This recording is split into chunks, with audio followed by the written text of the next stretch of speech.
हस्तिनापुर राज्य मिल जाता है। और जब धर्मराज युधिष्ठिर राजा बनकर बैठ जाते हैं सिंहासन पर, हस्तिनापुर के सिंहासन को सुशोभित करते हैं, कृष्ण प्रस्ताव रखते हैं कि महान राजा वही होता है धर्मराज युधिष्ठिर जी जो यज्ञ करता है, अब आपको यज्ञ करना चाहिए। और उस समय अश्वमेध यज्ञ वो रचते यज्ञ करते हैं, धर्मराज युधिष्ठिर यज्ञ रखते हैं और दूर दूर तक सब चारों तरफ उनकी संत होते हैं। और यथा योग्य, कथा को मैं शार्ट में चल रहा हूं, बढ़ा नहीं रहा हूं, यथा योग्य सबको धर्मराज महाराज दान पुण्य देते हैं। जो जिसकी जो इच्छा होती है वो दान देते हैं, वस्त्र दान, गज दान, अन्न दान, स्वर्ण दान, जितने भी दान होते हैं जिसकी जो इच्छा होती है उसको देते हैं। उसी दान में एक नेवला की कहानी आपने सुना होगा, परिचित है आप कहानी से, बहुत शार्ट में चल रहे हैं। एक नेवला जहां उसी धर्मराज के यज्ञशाला में आता है और कहता है कि महाराज आपका यज्ञ अधूरा है। जो ही नेवला ये कहता है तो ही धर्मराज युधिष्ठिर कहते हैं आपने कैसे कह दिया कि मेरा यज्ञ अधूरा है। अब अपने जीवन के आपको सुना रहे हैं कि यदि हम आप पूजा कर रहे हैं तो किस तरीके से पूजा कर रहे हैं। तो उसने कहा, नेवले ने कहा कि देख लीजिए महाराज, हमारा आधा धर ये स्वर्ण है और आधा धर हमारा नेवले का है। उसने अपनी कथा बताई, कथा में लेकर गए। उसने कहा कि एक बार अकाल पड़ा था, दुनिया त्राहि त्राहि मची थी। एक ब्राह्मण, एक ब्राह्मणी और अपना परिवार समेत एक गांव में रहते थे। चारों तरफ अकाल पड़ गया, अन्न की दिक्कत हो गई, कहीं भी अनाज भी नहीं हुआ, ऐसा अकाल पड़ गया, सूखा पड़ गया। जो भी अनाज इधर उधर थे एक एक दाने बीन बीन कर उस ब्राह्मण परिवार ने इकट्ठा किया था। उस पुरुष ने जब इकट्ठा किया तो कहा इसका भोजन हम कैसे बनाएंगे और परिवार में कितना खाएंगे, क्या करेंगे। गेहूं के दाने को इकट्ठा करके इसके बाद उसका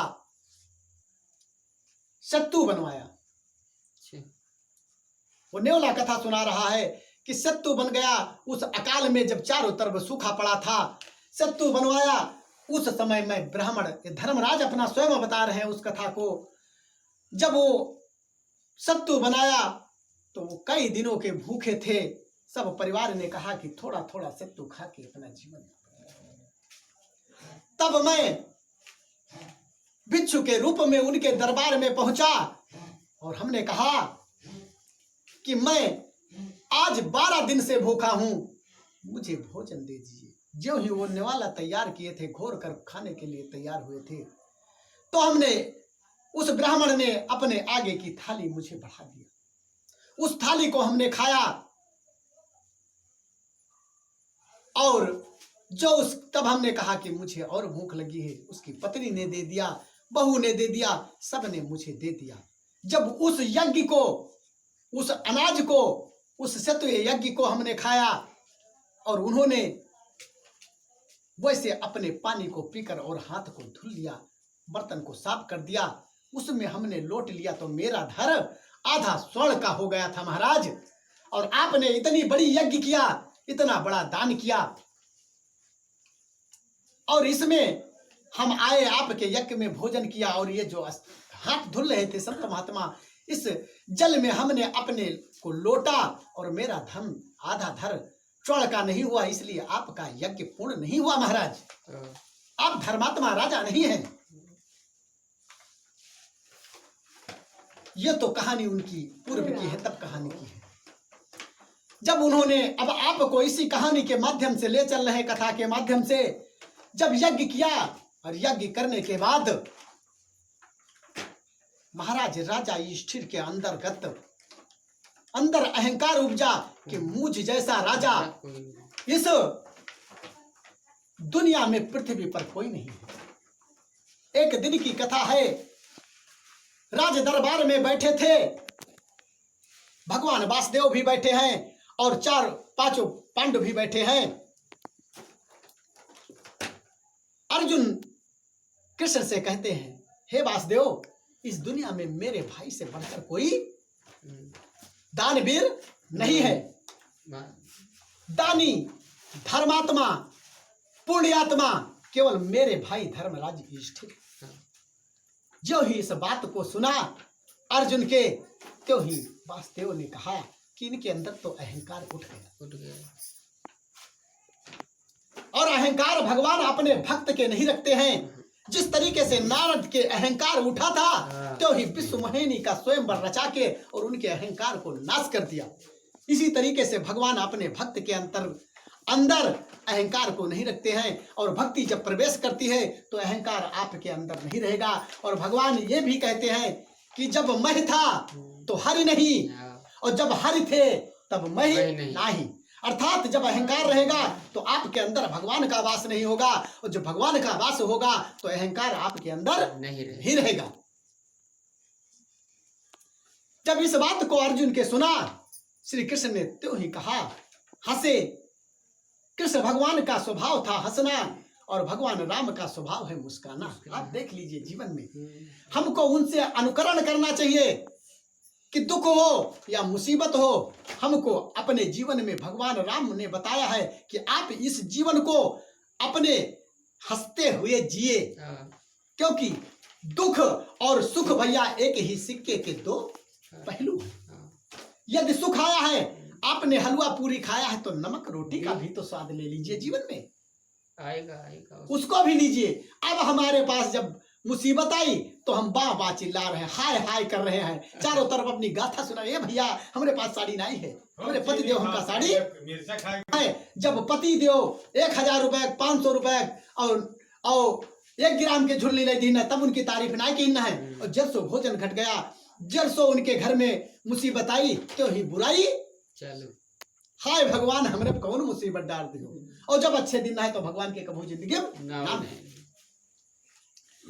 अर्जुन की बात को सुनकर तुरंत उनके मन में आया, भगवान ने कहा कि हंसे कृष्ण भगवान और कहा, नहीं अर्जुन, तुम्हारे भाई से कई गुना इस दुनिया में धर्मात्मा भक्त है। आप कह रहे हैं कि मेरे भाई और मैं ही भक्त हूं, बाट बांधो। आपसे ज्यादा भक्त हैं जो मेरे एक ही इशारे पर अपने जीवन को समर्पण कर देंगे। अर्जुन ने कहा, मैं मान ही नहीं सकता हूं। देख लीजिए, कभी कभी भक्त भी जिद कर लेता है। जैसे अभी आपको बताएं, कोई भी कहानी हो जाए या कोई कथा आपसे कह दिया जाए, अरे ये तो सुना रहे हैं कि इस धरती पर केवल मेरे भाई से बढ़कर कोई धर्मात्मा है ही नहीं, पुण्य आत्मा कोई है ही नहीं। जैसे कहते यार हम क्या करें, हम मंदिर को जाके कथा सुना, अरे यहाँ कथा है, वो काउन कथा वाले हैं, बहुत लोग कहते हैं। अब कहा गया है, सतगुरु कबीर ने कहा है कि कहा उन्होंने क्या, कामी क्रोधी लालची इनसे भक्ति ना होए, और भक्ति करे कोई सूरमा जाति वर्ण कुल खोए। भक्ति किसी की जाति पात कुल गोत्र, स्त्री पुरुष, बच्चा बड़ा बुजुर्ग जवान नहीं देखती है, वही भक्ति करेगा जिसको जाति पात से कोई जरूरत नहीं है। कोई भी भक्त है, सब में परमात्मा का वास है। ये थोड़ा है कि आप जमात जात के तो आप परमात्मा को नहीं प्राप्त कर सकते हैं। प्रत्येक आदमी प्राप्त कर सकता है। प्रत्येक आदमी का अधिकार है भक्ति करने का, स्वतंत्र है भक्ति। आप करके तो देखिए। इस बात का जब उनमें घमंड आया, तो ही भगवान ने कहा अर्जुन से, कहा अर्जुन आप देखना चाहते तो मेरे साथ चलिए। तुरंत अर्जुन कहते हैं मैं अवश्य चलूंगा। देखिए विश्वास नहीं होता, भगवान उनकी परीक्षा तुरंत कहते हैं लीजिए उदाहरण लीजिए। आप उदाहरण, आपको हमने 3 उदाहरण के समझाया है कि आप है क्या, आपका महत्व है क्या। महत्व है, जब आप है तो घर का महत्व है, आप है तो स्त्री का महत्व है, आप है तो इस मंदिर का महत्व है, इस पुजारी का महत्व है, इन भगवान का महत्व है। आप न होते तो कौन मंदिर में पूजा करता, कौन क्या करता है। महत्व आप बताइए। यदि आप है तो महत्व सबको आदेश दिया। और धर्मराज शेर का रूप धारण करते हैं और श्री कृष्ण और अर्जुन एक ब्राह्मण का संत का भेष धारण करते हैं और दोनों चल देते हैं इस पृथ्वी लोक पर। उस धर्मात्मा के राज्य में पहुंचते हैं और कहते हैं कि देखिए, तुम कह रहे हो तुम्हारे भाई धर्मात्मा है, तुमसे बड़े धर्मात्मा है। लेकर जाते हैं, राजा मौरज ध्वज के दरबार में पहुंच जाते हैं। पहुंचते हैं और अलख जगाते हैं। जब अलख जगाते हैं, तुरंत दरबारी जाकर पहुंचता है, कहता है महाराज की जय जयकार हो। कहते कहिए क्या बात है। वो कहते हैं कि दो संत आए हैं और कहते हैं कि मुझे भोजन की आवश्यकता है। मैं आज कई दिनों से यात्रा करते करते चलकर तुम्हारे नाम का, तुम्हारे प्रताप का सुनकर नाम आया हूं कि चलेंगे। तुरंत राजा सुनते हैं और दौड़कर आते हैं।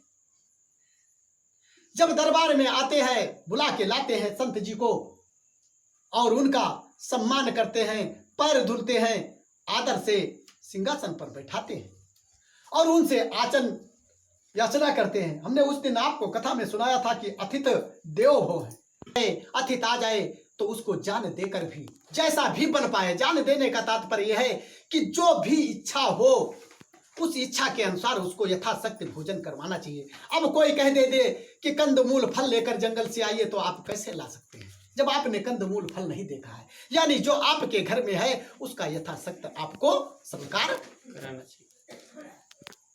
जब इस बात को सुनते हैं भैया, बात को सुनते हैं और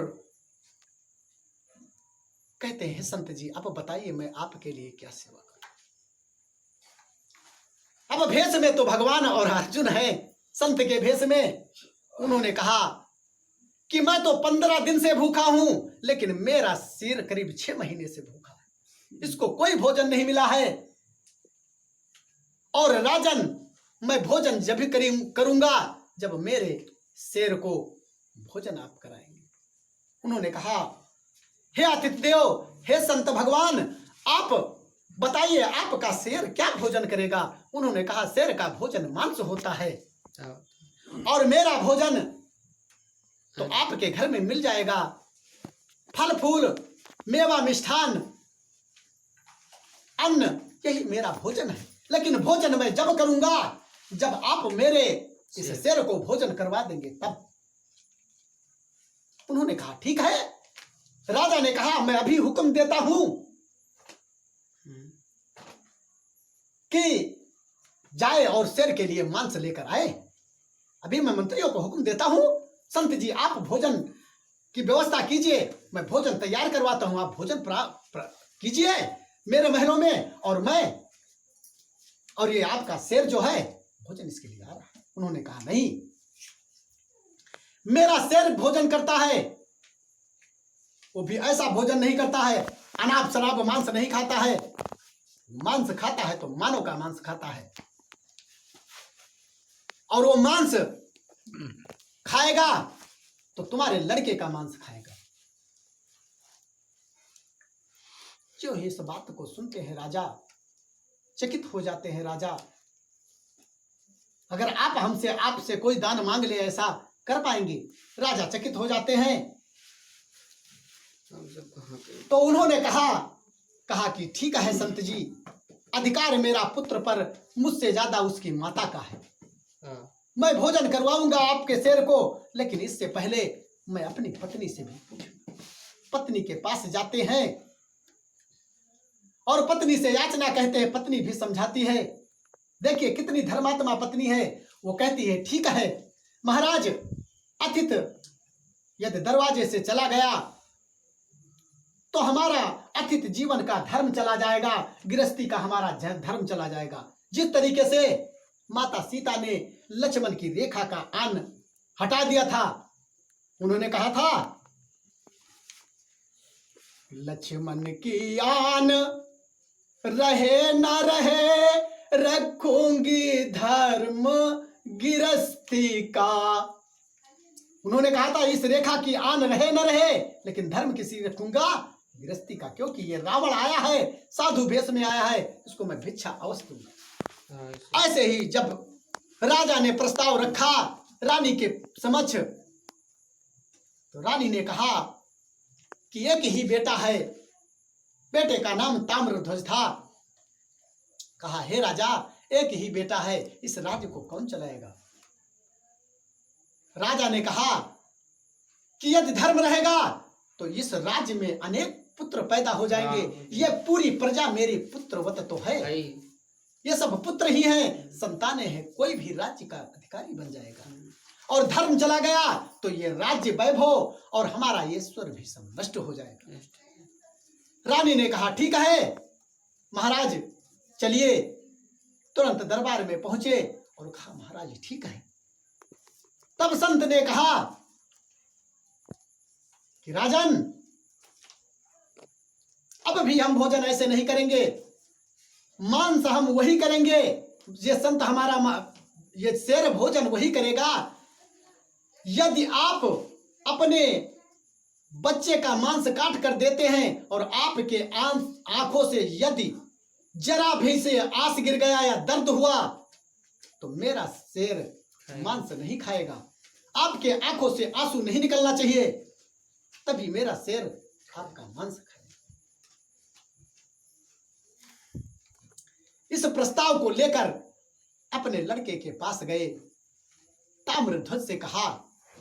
उसने कहा पिताजी, हमारा सौभाग्य है, देखिए पुत्र और पत्नियां किस तरीके से हैं। पुत्र ने कहा हे पिता, अगर धर्म के लिए मेरी बलि देना है तो दे दीजिए, धर्म के लिए यदि मेरा जान जा रहा है तो जाने दीजिए, लेकिन आप अपने धर्म को न छोड़िए। पुत्र आपको फिर मिल जाएगा अगले जन्म में, लेकिन धर्म यदि चला गया तो जीवन में नहीं मिलेगा। आप मुझे लेकर चलिए और चीर कर मेरे 2 फड़ कर दीजिए और सिंह को आप भोजन के रूप में चला दीजिए, खिला दीजिए। तुरंत वो बच्चा रुई लेकर और अपने पिता और माता के कान में रुई लगा देता है। जब रुई लगाने लगता है तो पिता माता पूछते हैं बेटा ये क्या कर रहे हो?